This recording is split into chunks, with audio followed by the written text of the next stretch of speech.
Are you ready? Are you ready? For a podcast hosted by George T. Who the hell are you? I am the movie geek. Who are you? I am the movie geek. You are such a geek. Thank you. And now, on with the show.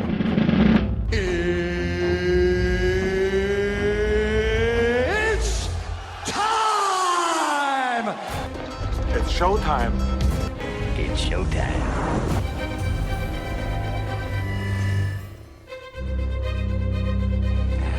Here we go. And welcome back to the Movie Geek Podcast. My name is George T, and we've got a lot of ground to cover here. I've got 3 movie reviews coming up, also some trailers that I saw I want to go over, weekend box office, some news. It's going to be a lot, so sit back and enjoy, because I want to tell you right now, the last movie I'm going to review for this podcast absolutely is worth the wait, and I will tell you it is my early prediction for next year's Oscars Best Picture. So you will not want to miss that. So let's get straight into last weekend's box office. Number 1 for the second straight week, Civil War made 11.1. And spoiler alert, that is my last movie that I'm going to be previewing. So wait until you hear this preview. Number 2, the new movie Abigail opened. It was 10.2 it made. Godzilla x Kong made 9.4. It was third. It was number 2 the week before.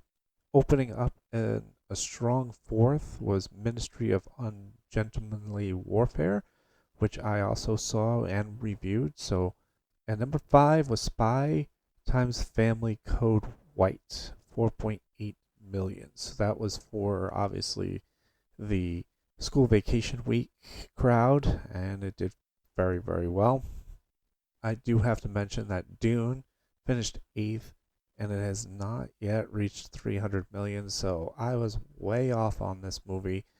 I figured this would be an easy $300 million movie, but apparently either people don't want to sit in the theaters that long, or they're just waiting for it to come on streaming, which I've come to the realization that, and I've heard this from many people, that people are not going to the movies as much anymore, which is really, really sad. And another movie I will be reviewing is Monkey Man, which was number 6 last week at the box office, was number 9 this week, only making 2.2. This weekend coming up, we have the new movie Challengers opening.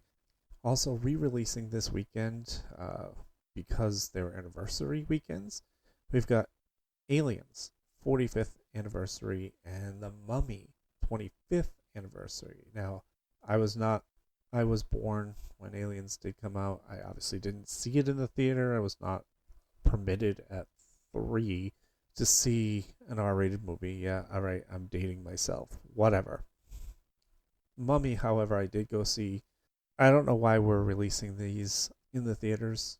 I have them on DVD. The Star Wars Marathon, coming up the following weekend, which is my birthday weekend, is doing the movies a Friday into Saturday, May 4th, because May 4th be with you. And I wish I could see it in the theater. It would be nostalgic in some respects, but it also would just be a different kind of forum.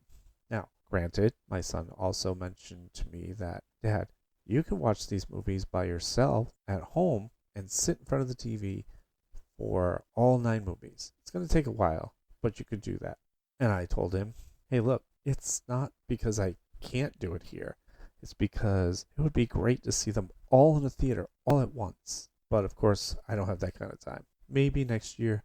Next year it'll be a Saturday and a Sunday if they wind up doing that again. So I will definitely be doing that. Also, the following weekend is Fall Guy.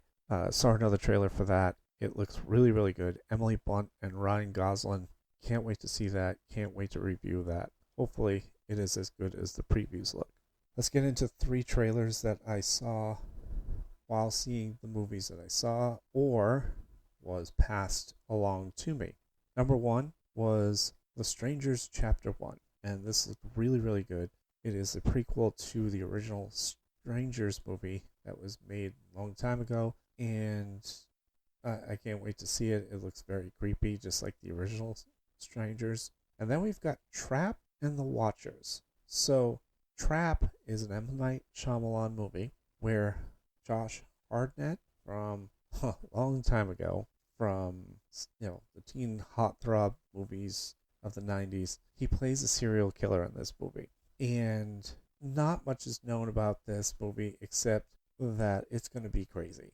It's going to be crazy because M. Night Shyamalan normally does not reveal a lot in his trailers, but revealing that Josh Hartnett's character is playing a serial killer or a psychopath, whatever his title is going to be in this movie, I can't imagine what the big ass twist is going to be, because we know M. Night Shyamalan loves to spin and come up with the shocking stuff and everything else, like The Sixth Sense. If you weren't paying attention through the movie, and then all of a sudden the ending comes up where Bruce Willis realizes that he is actually dead, is an amazing twist. And then they replay it all the way through, and he realizes, oh my god, I am actually dead.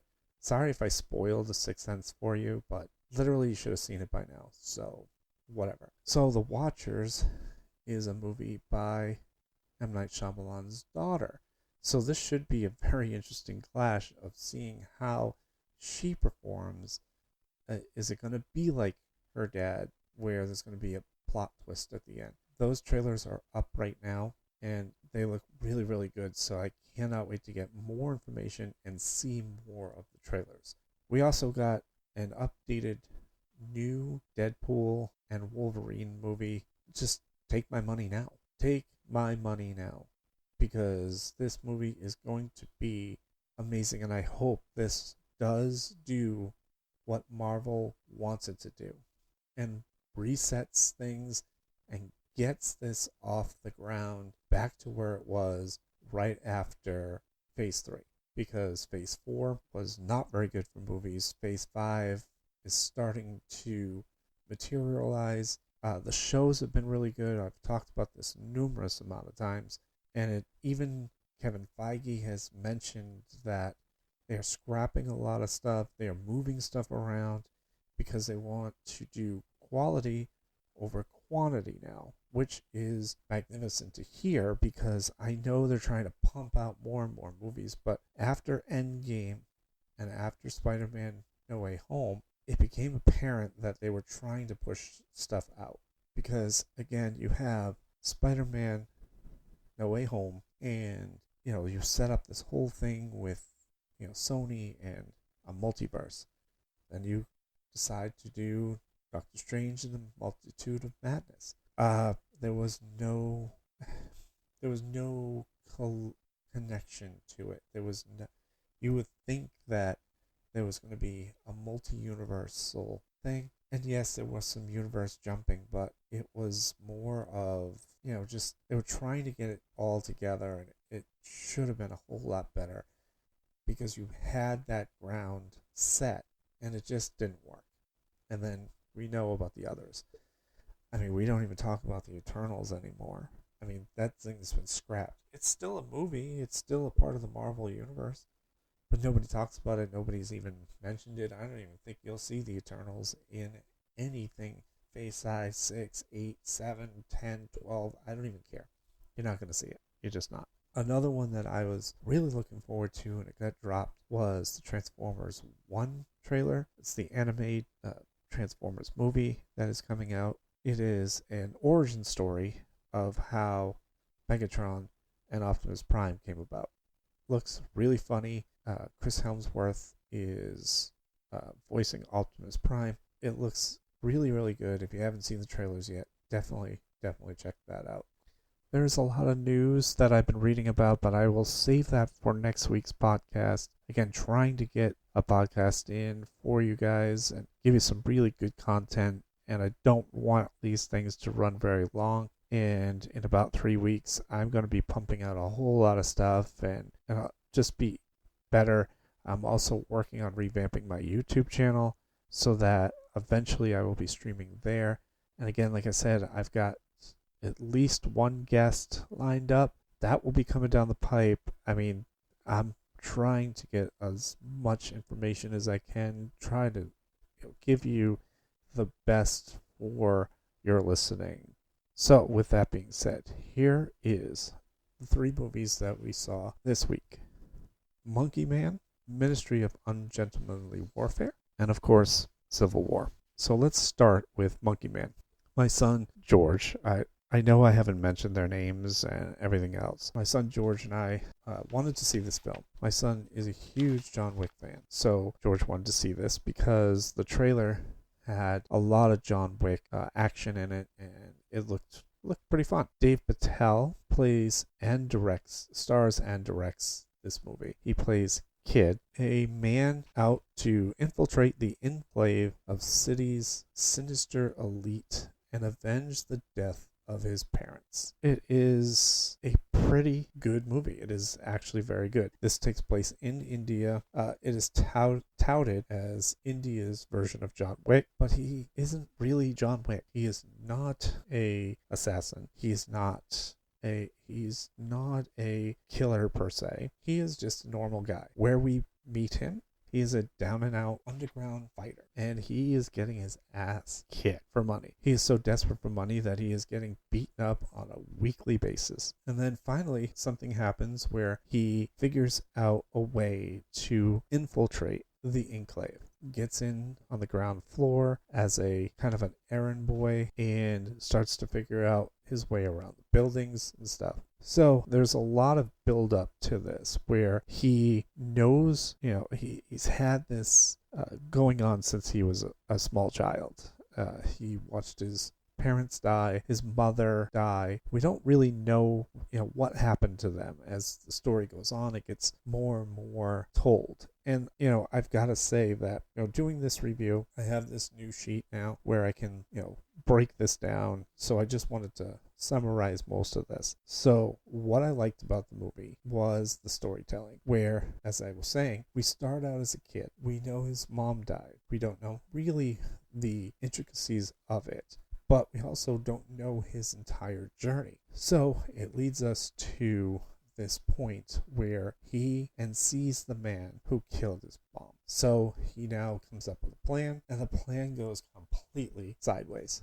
And I said to George, well, that wasn't really well thought out. So he winds up almost dying. Now, the real story of what he's been hiding or traumatized by was watching his mother die. Everybody kept asking about why his hands were all messed up. And this is very terrifying to know that a child saw this. But when his town was taken over by this evil enclave, his mother tried to hide him. He was able to go upstairs, hide under the bed, but there was a floorboard that was kind of cracked just a tad. The evil cop in this movie, played by, and I'm going to mess this up, Sakinder Kaur, name is Rand. So he goes into the house, he slaps the mother around. He was trying to rape her, but didn't work out. She stabbed him. He beat her mercilessly, and it was hard to watch. And then it made it even worse that he poured gasoline all over her and lit her on fire. So now you have this image of her burning. The son, the kid, runs downstairs and he's trying to put her out. That's why his hands get all messed up. So as he's rehabbing from almost being dead in this temple, they start to pull out the inner anger that he had, all that oppressed anger, to show him how to release that anger. And this is where the John Wick part comes in. He now becomes a trained fighter, a more aggressive, more plotting fighter, and now has come up with a different plan, and now he wants to implement it. But first he goes back to the underground fighting, and he destroys the guy that's been killing him every week. And the promoter of the fighting doesn't really go for that, so he tries to bring out another guy, and he beats him up too. So now he wins, he's winning money. So now he's got the confidence to go and do this. And of course, obviously, this is a spoiler. He winds up obviously getting his revenge on both him, the cop that killed his mother, and the evil leader. That was one thing I disliked about the movie, was the big final boss, as you want to say, is the cool slang term right now. Final boss, not as good. Like, his character was really weak. And I think by Kid killing the cop, that should have probably been it. He should not have had to take on the final boss and everything else. But this movie was very good. It is definitely worth a watch. Got a lot of good scenes in it. As you know, my movie ratings go from obviously the 5-star thing, but instead it does by thumbs up. So obviously this movie is definitely a like, so there's no thumbs up or thumbs down. It is definitely watchable, and I definitely would recommend this movie. So if you are into John Wick style fighting and good storytelling, that one definitely is. Now, the second one was Ministry of Ungentlemanly Warfare, directed by Guy Ritchie. This had an all-star cast, and of course, it's a Guy Ritchie film, and he makes a lot of good ones. Yes, he's made a few bad ones, but he has definitely made good ones. This is actually a true story about Churchill and military officials coming up with a desperate plan to stop Hitler's fleet of German U-boats during World War II. This is all unsanctioned and under the radar. So these 5 guys, are recruited by the Brigadier Sergeant, played by Cary Elwes. We have Henry Cavill as Gus March Phillips. He's the leader of this ragtag group. Alan Richardson plays Anders Lahr. This guy is so funny in this movie. He is a big hulking guy. My girlfriend, Ashley, so I know I haven't used their names before, but Ashley and I went to see this film, and Ashley has a huge crush on Henry Cavill. But when she saw Alan Richardson, she was like, whoa, that is a big dude. And he is a huge dude. He also plays Jack Reacher in the new Reacher series. We also have Harry Fiennes as Henry Riggs, Henry Golden as Freddie Alvarez, and Alan Petty plays Jeffrey Apple. So these 5 guys are literally either going to save us all from the Germans, or one of two things. They get captured by the Germans. So if he gets captured by the Nazis, they're going to get killed. If they get captured by the British, they're going to get arrested. They're not supposed to be operating at all. These guys are fugitives at some point. So Guy Ritchie does an amazing job of telling the story, but also making it very funny in an intense kind of way. So there's some scenes with Elsa Gonzalez, who plays Marjorie, who is kind of a double agent where she's helping kind of both sides, and she gets into a situation toward the very end with the Nazi leader of this place that is housing the German U-boats. And again, Guy Ritchie has a way of telling a story. So this movie, again, is based on a true story. So these 5 guys obviously stop Hitler's U-boats from really turning the tide of this war, and obviously helped the Americans bring themselves into World War II to help out Churchill. So what I liked about the film, I like it because it's a true story. I like that Guy Ritchie really made it fun, because it could have been a serious film, which brings me to what I disliked about the movie: the portrayal of Winston Churchill. The man who played it, I'm sorry, it just didn't work for me. The whole time he would come on the screen or he would talk, it just didn't work. Didn't work for me. I think because I'd seen Darkest Hour, or I saw some of these other films where Churchill was powerful and everything else, I think the kind of cheesiness of Churchill in this film kind of was a turnoff for me. But really, that's the only part of the movie that was, not good. I definitely would give this 2 thumbs up. Again, true stories. I love true stories. So this one definitely, and again, Henry Cavill, Alan Richardson. Richardson makes the movie, though, as Anders. His brutal killings and just his wit, and it's a really funny movie. It's a really good movie. Lastly, and my Oscar winner for next year right now, as it stands, this is the best picture right now. Probably going to be the best picture of this year, Civil War. Alex Garland did an absolute marvelous job. You will understand why I like this film and why I'm going to give this, something that I probably will not do the rest of the year in any podcast. So let's get right into this, because this is going to be long and hopefully it'll make sense.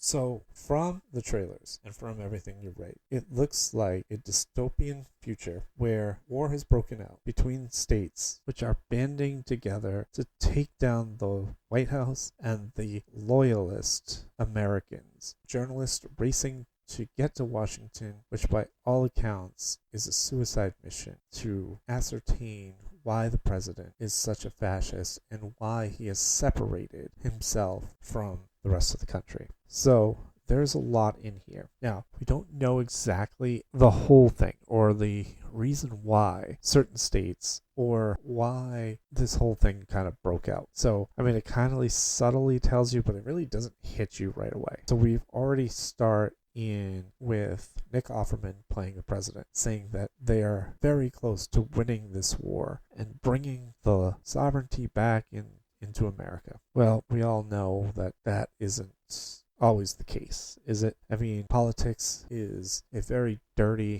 thing. I hate talking about politics.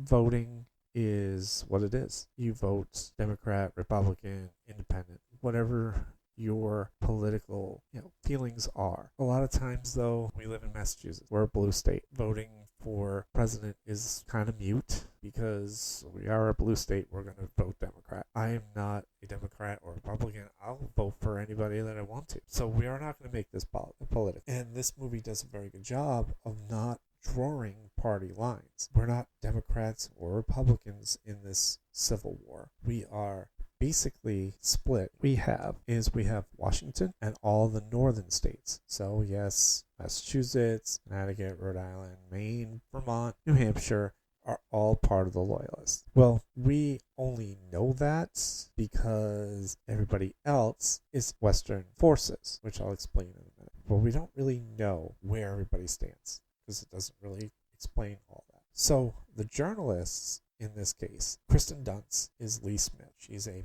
major war journalist.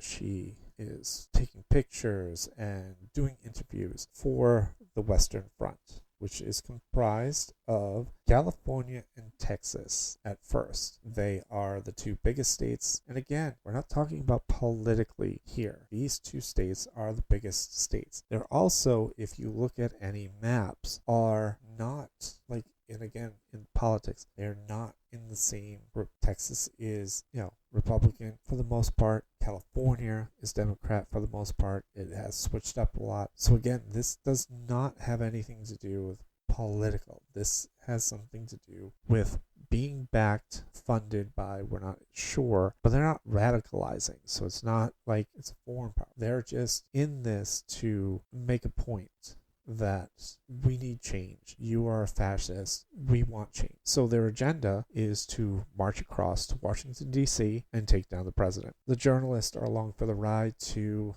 bolster their regime, or it could hurt them, depending on how the news is presented. That's why the Western Front takes the journalists with. When Lee and her partner Joel, played by Wagner Moura, tell a friend of theirs, Sammy, played by Stephen Cannell, that they're going to Washington because they want to get there before the Western Front gets there to try to take him down. And Sammy says to them, "You're insane. It's a suicide mission because they will shoot journalists dead. The Loyalists do not want propaganda. They don't want you guys there. They want to put out their stuff, and they don't want you anywhere near them. They will kill you on spot." But Lee and Joel want to get this done. They want to be the first.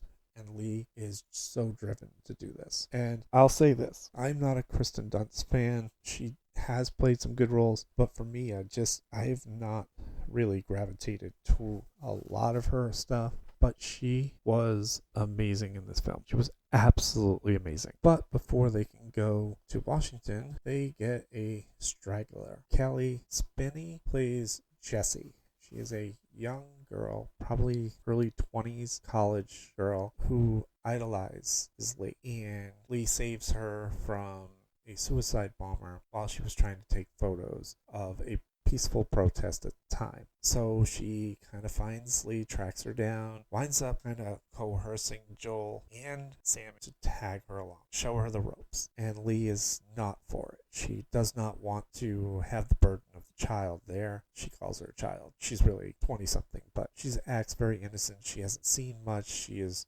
done probably the local stuff. So as the movie goes on, Jesse learns hard lessons, and Lee is constantly on her, trying to drive it into her head that what she has seen is nothing compared to what she has seen. So as Jesse starts to dissolve from innocence to hardened like Lee, because Lee is not affected by anything. I mean, the scenes where she's just photographing people getting sniped, she's seen it all, kind of thing, and it doesn't shock her, it doesn't mess with her. Jesse starts to become Lee in that she's looking for that perfect spot. She's looking for that perfect angle, that one shot, as they say, the kill shot. And she becomes numb to all of this. And it's a really good, transformation. And Lee now pushing Jesse to be like she is. And it was really good. So now, as we get closer to Washington, they're going through Pittsburgh, and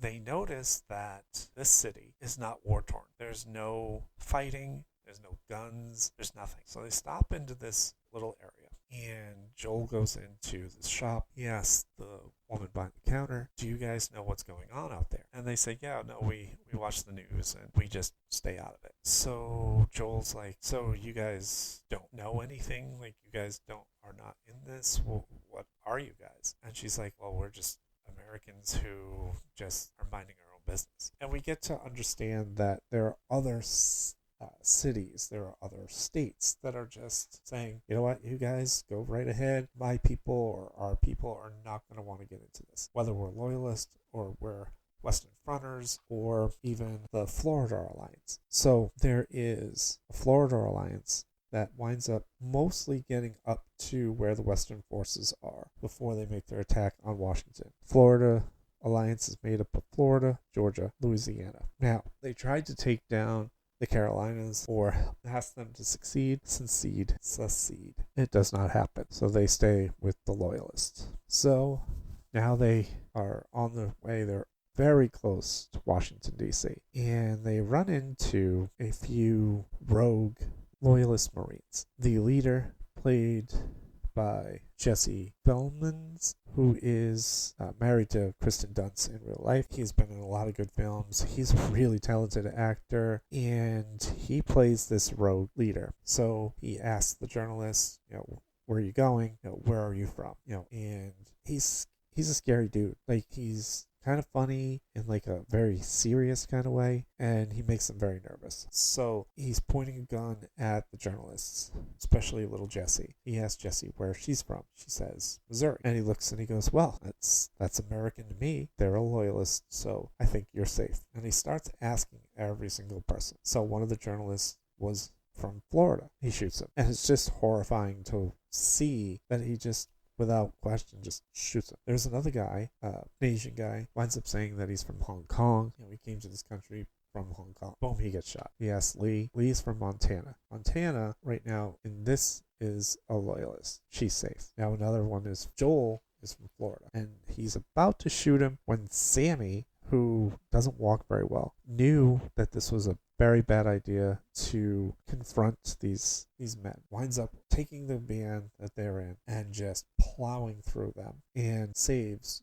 Jesse, Joel, and Lee. In the process, one guy got kind of away. He winds up starting to shoot up the van. Sammy winds up dying. Sammy was kind of the old man trying to tell them that this is all a bad idea, but he wanted to tag along until he got to Plattsburgh, because that was where the Western Front was ready to attack. So they get to Plattsburgh. He winds up dying there, and now the Western forces are ready to infiltrate Washington. The journalists that are with the Western Alliance meet up with Lee. They tell him it's going to take less than 2 days for them to obliterate Washington, D.C. Now Lee is on a time crunch. She's like, oh my God, we're not going to make it. And Joel was like, well, we've got to try. We've got to go along with them. We've got to figure out how to get in. So finally, we're into Washington, D.C. And if the first hour and a half of war, the sights and sounds. I mean, I saw a couple of jump scares, and it wasn't like scary jump. It was the loud, intense action from, a very quiet scene to we're going right into the war. Guys are getting, shot up. They're getting, blown up. And it's just nonstop. The helicopters, you can hear the helicopters over and over, and it just gets louder and louder. So there is an all-out war in DC, and they finally make it to the outside of where the White House is, and they've got this thing barricaded up, obviously. But at this point, the president is still inside, and he needs to evacuate because their forces are getting absolutely just destroyed. So now the Western Front and the Florida Alliance and anyone else that has jumped in are ready to take down the White House. There is a attempt to escape White House by the president, although he actually isn't in the motorcades, but they are taken out, and everybody that was in those cars shot on spot. So any press secretaries or maybe the first lady, anybody who had anything to do with the White House shot on the spot, not even a question. So Lee understands that he wasn't in the motorcade, so Lee now goes into the White House looking for the president. They get to the press room where the press secretary is there. She's trying to negotiate for the president's safe extradition to an outside state that is either loyalist or Western Front. Western Front does not negotiate at this point. They want the president dead. So they shoot her. Now they're just running toward the Oval Office. And we see Jesse get her kill shot. And unfortunately, Lee winds up getting killed trying to save Jesse in the hail of bullets that are flying through the hallway of the White House. Finally, Jesse has a moment where she's like, oh man, I should really help Lee. But she becomes Lee and basically says, I'm not going to help her. I need this shot. They get into the Oval Office. They drag the president out from underneath the desk. Why he didn't go to the panic room? I mean, all these movies with White Houses have panic rooms. Don't understand. But mainly, they drag him out right before he gets killed. Joel says, no, wait. We need a statement. We want to have one statement so that we can put it out there as to whatever he's going to say. He says he doesn't want to die. And of course, they shoot him dead. Jesse takes the shots, and that's how it ends. It is a very powerful movie. The only thing I disliked was there wasn't more told of why there was the uprising, why he was a fascist. It was kind of told in these little mini stories, but it wasn't as explainable. That is the only thing about this movie that I did not. I'm telling you right now, this is the only time you'll ever hear me say this. I would give this a double thumbs up. This is a movie you have to see. It is powerful in its storytelling. Again, it doesn't draw a Democrat, Republican, Independent. This draws a scary reminder of what really could happen. That America, as we know it now, is split. There's so much diversity. There's so much still racism. There's so much that still goes on in this world, in this country. And to think that maybe something like this could happen, where we're not putting brother versus brother like the original Civil War. We're putting idealized, what the world should be or what this country should be against what it is, basically. So the loyalists have one set of views, the Western Front and everybody else has their own. And again, most of the states and most of the cities weren't involved. So again, we don't know much about the other states, whether they sent people, whether they did. But it is powerful to think that today, with everything that goes on, that this couldn't happen. And God help us if it does. I know it's probably the most far-fetched thing that would, but in this political climate, in this day and age, cannot imagine it not happening, my honest opinion. So I would give this double thumbs up. I know this was a really long thing. I just wanted to, this movie is so powerful. It is a must watch. Kristen Dunst, if she does not get nominated for an Academy Award, I would be shocked. If this movie does not win Best Picture, I would be shocked. But then again, we still have 8 months left, so there might be a movie that beats it out. But right now, this is the leader in the clubhouse. Man, this has been a long one, and I'm sorry about that. But I had to get those three reviews in, and sorry that there are spoilers in this. I'm even telling the stories, but definitely go see those 3 movies. Again, Monkey Man is a like, so it's no thumbs up, no thumbs down. 2 thumbs up for Ministry of Ungentlemanly Warfare, and double thumbs up, so it's 4 thumbs if I had 4th for Civil War. We're going to have plenty of news next week. I got a lot of things that I've been reading about, probably some more trailers. Again, working on the YouTube channel, working on this, working on that. I want to bring you quality content, so I hope that you continue to do what it is you guys do with podcasts. Download, subscribe, like. I don't know these things. I'm going to keep saying this every week because I'm just excited to do this. And I'm hoping that you guys listen and enjoy the content. And I will see you at the movies.